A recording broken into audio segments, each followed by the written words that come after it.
Welcome back to another technical deep dive here in the debug zone. Today we're tackling a big question and breaking it down with insights from other users. Hopefully this clears up some misconceptions and helps you get the answer you need. So buckle up, stay a little curious, and let's jump right in.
And that's a wrap.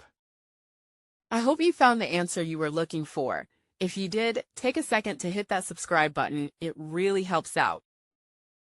And let me know in the comments which solution worked best for you. See you next time in the debug zone.